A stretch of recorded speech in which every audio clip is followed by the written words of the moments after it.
यह जो मन है सभी इंद्रियों में सबसे बलवान है। इसका सामर्थ्य सबसे अधिक है। जितनी इसकी गति है सभी पदार्थों में किसी और की उतनी तीव्र गति नहीं है। तो आप देखें, कई विद्वान ऐसा मानने लगते हैं कि जो हमारा मन कहता है वही हम करते हैं। अर्थात अच्छा कहा मन ने तो हमने अच्छा किया, बुरा कहा तो बुरा किया। हम ऐसा मानते हैं कि जो इच्छाएं हमारी होती हैं वे मन में होती हैं। और कई बार आप ऐसा सुनते भी होंगे कि इच्छाएं जो हैं मन में होती हैं, है ना। ये जो मन है, अब एक प्रश्न आता है कि मन किसके पास है, मन का क्या सामर्थ्य है, मन की क्या योग्यता है ना। तो समझिए कि जिसके पास भी शरीर है, जिसके पास इंद्रियां हैं, उन इंद्रियों को संभालने के लिए मन उसे चाहिए। तो जिसके पास भी इंद्रियां हैं उसके पास मन भी होगा। पशु पक्षी, साधु, डाकू, है ना। मनुष्य के पास तो मन है, लेकिन मन किसके पास है? साधु के पास भी है, डाकू के पास भी। राजा के पास भी है तो रंग के पास भी। जो एक सेठ होता है, जो प्रजा की खाल खींचकर भी धन कमाना चाहता है, उसके पास भी मन होता है। और जो एक दानवीर है, जो अपना सर्वस्व लुटा देता है केवल समाज की भलाई के लिए, उसके पास भी मन है। अब ये ऐसा करते क्यों हैं? डाकू का मन करता है कि लूटूं तो वो लूटता है। साधु का मन करता है कि ज्ञान बांटूं तो ज्ञान बांटता है। तो मन करता है, यानी कि अच्छी जो बात है, जो अच्छा विचार है, वो भी मन से आ रहा है कि कुछ अच्छा कर्म करूं, ऐसी चेष्टा होती है। तो बुरा कर्म करने की इच्छा भी मन से हो रही है। एक बच्चा, मन उसका करता है कि आज विद्यालय जाना चाहिए, तो समय से उठता है, तैयार होता है और विद्यालय जाता है। दूसरे का मन नहीं करता, आज नहीं जाना है विद्यालय, तो वो सुबह उठता है और बुखार का, फीवर का बहाना करता है, बोले ज्वर आ गया। अब उसमें भी फिर शंका होती है, बोला अरे कहीं माता पकड़ ना ले कि भाई टेम्परेचर तो बिल्कुल नॉर्मल है बॉडी का, तो बोलता है पेट में दर्द हो गया। बोला अब जिस डॉक्टर को बुला सके बुला ले, कोई दुनिया का कोई डॉक्टर नहीं पकड़ सकता कि इसके पेट में दर्द है भी या झूठ बोल रहा है। क्योंकि अनुभूति है, अनुभूति केवल उसे हो रही है, दूसरे नहीं पता कर सकता, कोई टेस्ट बना ही नहीं इस चीज के लिए। तो उसका मन किया नहीं जाना है तो उसने बहाना बना दिया। तो विद्यालय जाने का विचार भी मन से आया और विद्यालय न जाने का विचार भी मन से आया। माता से झूठ बोलने का विचार भी मन से आया, सत्य बोलने का विचार भी मन से आया। अर्थात ये जो मन है, इसके अंदर इतनी योग्यता होनी चाहिए कि ये सभी कार्यों को कर सके। भाई अच्छा और बुरा दोनों कर्म करने के लिए प्रेरित मन कर रहा है मनुष्य को। तो इसका अर्थ है कि मन के अंदर दोनों गुण होने चाहिए, बहुत अधिक योग्य होना चाहिए ये। दूसरी बात, अब हमने कहा जी मन इच्छा कर रहा है, तो इच्छा करने के लिए मन का चेतन होना आवश्यक है, इसे भी समझो। इच्छा किसमें होती है? चेतन में। चेतन के अंदर इच्छा होती है। तो यदि मन में इच्छा होती है, अब यदि आपने कहा कि रबड़ी खानी थी, मन किया, यानी कि मन में इच्छा हुई कि रबड़ी खाऊं, तो इसका अर्थ क्या है कि मन चेतन हो गया, क्योंकि उसमें तो इच्छाएं हो रही हैं तरह तरह की, है ना।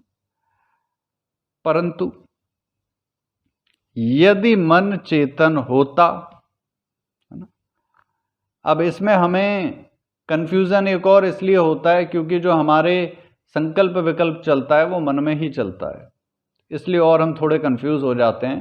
बोले भाई ऐसा लगता है कि मन चेतन है। पर यदि ये मन चेतन होता तो इसकी इच्छा परमात्मा को, आत्मा को पाने की होती, क्योंकि जो जैसा है वैसे से ही जुड़ना चाहेगा। आप देखेंगे एक व्यक्ति जो नीच है वह दूसरे नीच व्यक्ति से जुड़ना चाहता है, स्वाभाविक उसका गुण है। एक जो जिसका चरित्र अच्छा है, जिसके विचार अच्छे हैं, जो सात्विक मनुष्य है, जो कहा जाए सज्जन मनुष्य है, वह ढूंढता है चारों ओर कि कोई सज्जन मुझे मिल जाए जिससे मैं बात कर सकूं। जो जैसा होता है वैसे में ही मिलता है जाकर, उसकी इच्छा वैसे ही व्यक्ति के पास जाने की होती है। तो यदि आप कहते हैं कि मन चेतन है क्योंकि उसमें इच्छाएं हो रही हैं, तो यदि ये मन चेतन है तो इसकी इच्छा चेतन को पाने की होनी चाहिए। पर क्या मन चेतन को पाने की इच्छा करता है? बिना फोर्स के तो नहीं कर सकता। जब इसको खींचा जाता है, धक्का दिया जाता है, तब ये सोचता है चलो परमात्मा के ध्यान में भी लग जाऊं। ऐसा ही होता है ना। स्वाभाविक गुण क्या है मन का?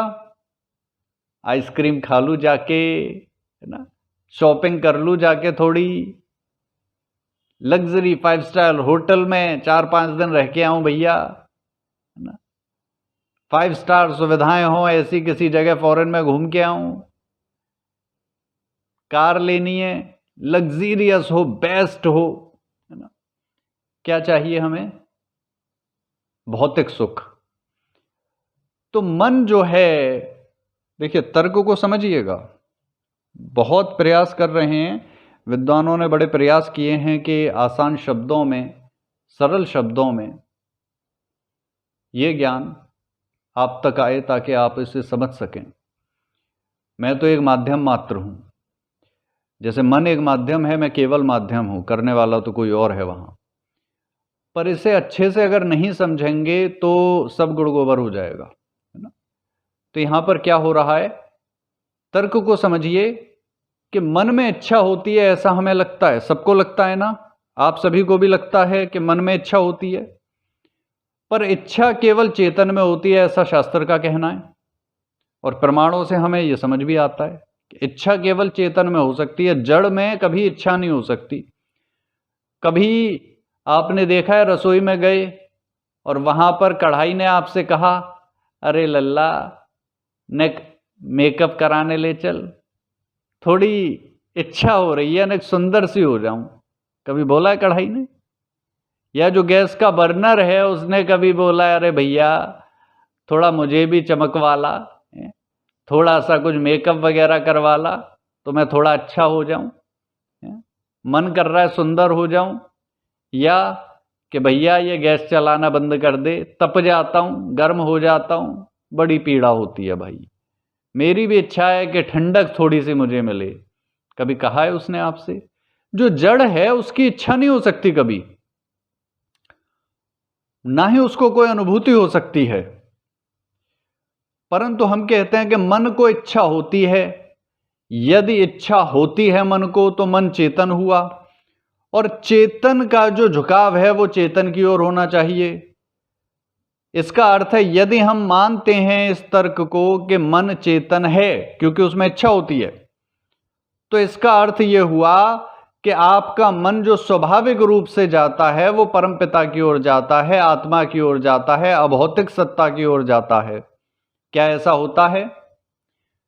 स्वाभाविक रूप से सोचना, इसे जरा इसे सोचना, स्वाभाविक रूप से आपका मन प्रकृति विद्या की ओर जाता है, जड़ पदार्थों की ओर जाता है, भौतिक सुविधाओं की ओर जाता है, या फिर ब्रह्म विद्या, आत्म विद्या की ओर जाता है। स्वाभाविक रूप से मन हमेशा प्रत्येक व्यक्ति का भौतिक की ओर जाता है। एक तपस्वी जो है उसका मन भी भौतिक की ओर जाता है, लेकिन वह अनुशासन के द्वारा, तप के द्वारा उस मन को प्रेरित करता है अभौतिक की ओर जाने के लिए।